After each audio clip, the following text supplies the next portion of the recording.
Assalamualaikum warahmatullahi wabarakatuh. Kami di sini dari kelompok 11 akan mempresentasikan mengenai Controlling Activity and Operation atau mengontrol kegiatan dan operasi.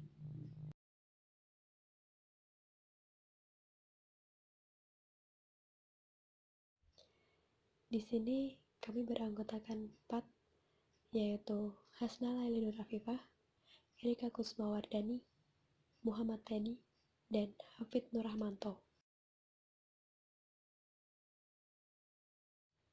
Materi pertama kita akan membahas mengenai pertama, pengertian, kedua, fungsi, ketiga, proses, keempat, pengendalian organisasi.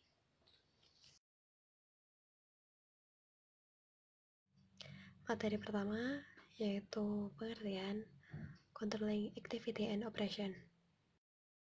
Apa sih controlling itu?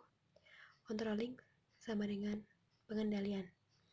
Dan apa controlling atau pengendalian itu? Yaitu proses memantau, membandingkan, dan memperbaiki pengendalian.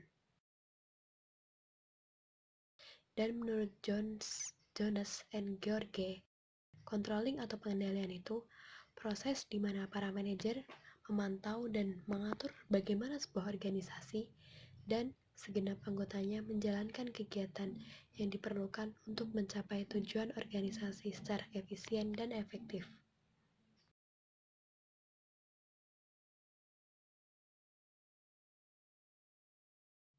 Yang selanjutnya, pengertian operasi. Apa sih itu operasi? Yaitu kegiatan untuk mengubah input menjadi output sehingga lebih berdaya guna daripada bentuk aslinya.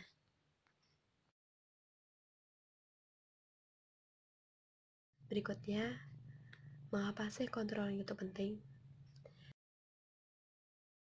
Nah, controlling itu penting bagi suatu perusahaan atau instansi karena ketika seorang manajer itu tidak mengontrol setiap unit, itu tidak akan sesuai yang direncanakan.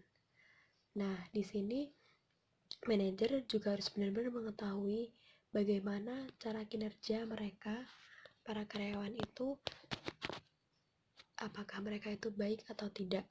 Maka dari itu, manajer juga harus mengontrol setiap kegiatan mereka dan selalu mengevaluasi kegiatan serta membandingkan kinerja aktual dengan standar.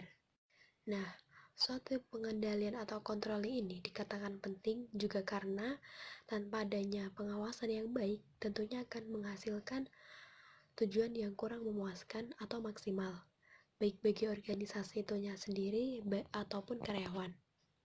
Controlling dalam suatu perusahaan atau instansi dapat membantu dalam mengevaluasi kegiatan yang telah dilakukan dan membandingkan kinerja aktual dengan standar yang diinginkan. Nilai fungsi controlling dibagi dalam 3 bidang spesifik. 1. Perencanaan. 2. Pemberdayaan karyawan. 3. Melindungi tempat kerja. Ini memiliki alasan sebagai berikut. 1. Memberikan arahan khususnya kepada karyawan dan manajer sebagai dasar perencanaan. 2. Banyak manajer yang enggan untuk memberdayakan karyawan mereka karena mereka takut ada sesuatu yang mereka tidak berani bertanggung jawab. 3. Mengapa manajer itu perlu dilindungi? Karena untuk melindungi organisasi dan asetnya.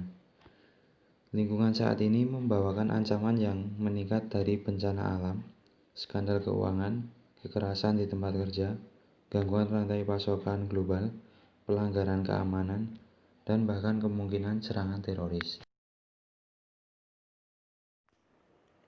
Proses controlling. Proses kontrol adalah proses 3 langkah untuk mengukur kinerja aktual, membandingkan kinerja aktual dengan standar, dan mengambil tindakan manajerial untuk memperbaiki penyimpangan atau untuk mengatasi standar yang tidak memadai. Untuk mencapai proses ini harus melewati 4 tahap, yaitu 1. Menetapkan standar atau establishing standard. Yang dimaksud dengan standar di sini adalah sasaran atau target yang harus dicapai dalam menjalankan fungsi manajemen. Standar ini akan digunakan untuk mengukur dan mengevaluasi kinerja dari suatu unit kerja, departemen, ataupun organisasi secara keseluruhan. Standar dapat diklasifikasikan menjadi dua jenis, yaitu tangible dan intangible. Tangible terukur atau nyata, yang ditentukan oleh manajemen dapat berupa standar waktu yang harus dicapai, standar biaya, standar penjualan, standar pangsa pasar, standar produktivitas, hingga laba yang harus dicapai.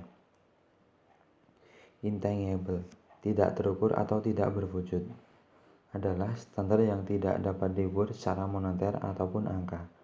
Standar ini lebih sulit diukur jika dibandingkan dengan standar tangible. Contohnya, sikap dan tingkah laku seorang karyawan, penyimpangan pekerjaan seorang karyawan, kreativitas karyawan, ataupun kesetiaan pelanggan. 2. Mengukur kinerja atau performance measurement. Manajemen akan dapat lebih mudah mengukur kinerja apabila unit atau satuan kriteria kinerja telah ditentukan sebelumnya. Pada dasarnya, pengukuran kinerja harus berada pada unit atau satuan yang sama dengan kriteria yang telah ditentukan. 3. Membandingkan kinerja aktual dengan standar yang ditentukan, atau comparison of actual and standard performance. Langkah penetapan standar dan langkah pengukuran kinerja pada dasarnya adalah langkah persiapan, sedangkan langkah perbandingan ini merupakan langkah aktif yang harus dikerjakan oleh manajemen. Penyimpangan dapat didefinisikan sebagai kesenjangan antara kinerja aktual dengan target atau standar yang ditetapkan. 4. Mengambil tindakan perbaikan atau taking corrective action. Begitu penyimpangan dan penyebab penyimpangan diketahui, tahap selanjutnya adalah mengambil tindakan perbaikan.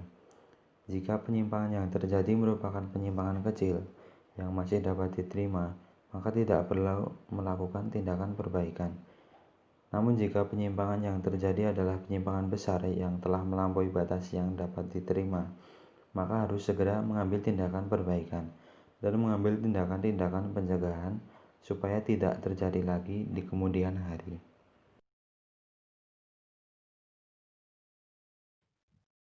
Yang keempat atau yang terakhir adalah pengendalian organisasi.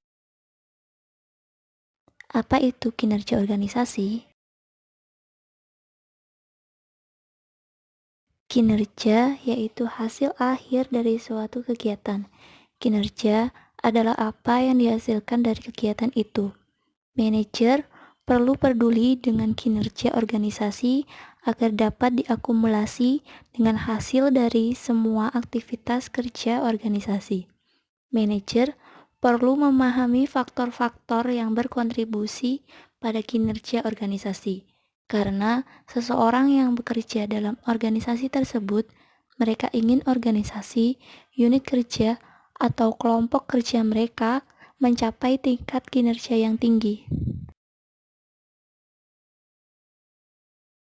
Pada pengendalian organisasi, salah satu hal yang dapat dilakukan adalah dengan kontrol manajemen. Dalam suatu perusahaan, manajer juga harus mengontrol suatu manajemen organisasi agar dapat memperhatikan 3 hal berikut.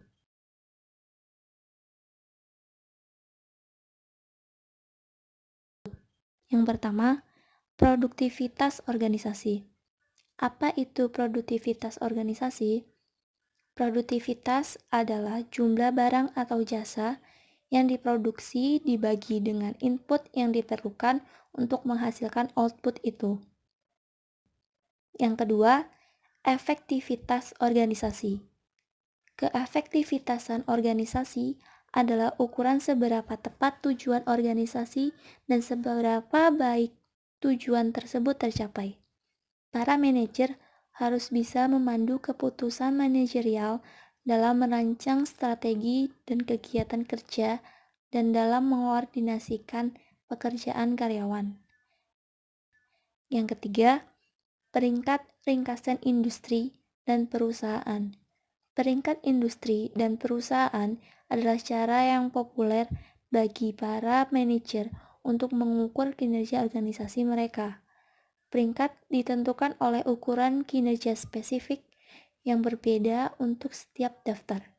Peringkat ini memberikan manajer dan lainnya indikator seberapa baik kinerja perusahaan mereka dibandingkan dengan orang lain. Kontrol kinerja karyawan. Karena manajer mengelola karyawan, mereka juga harus khawatir tentang pengendalian kinerja karyawan, yaitu memastikan upaya kerja karyawan dari kuantitas dan kualitas yang diperlukan untuk mencapai tujuan organisasi.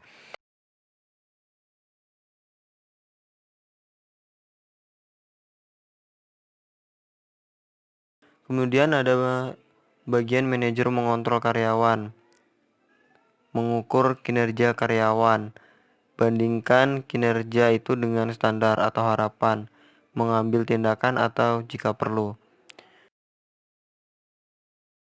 Selanjutnya ada mengapa manajer harus memberikan kritik efektif. Terhadap karyawan, manajer juga harus memberikan umpan balik kepada karyawan mereka, sehingga karyawan tahu di mana mereka berdiri dalam hal pekerjaan mereka, namun kadang-kadang umpan balik kerja tidak berfungsi. Maka dari itu, dapat dilakukan tindakan disipliner. Apa itu?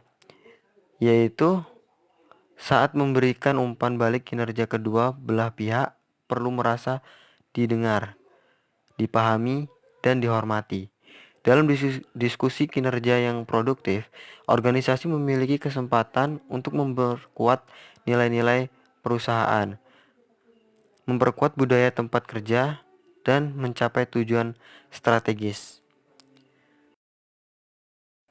Cukup sekian presentasi dari kelompok kami. Kurang lebihnya kami mohon maaf. Kami akhiri. Wabillahi taufiq wal hidayah. Wassalamualaikum warahmatullahi wabarakatuh.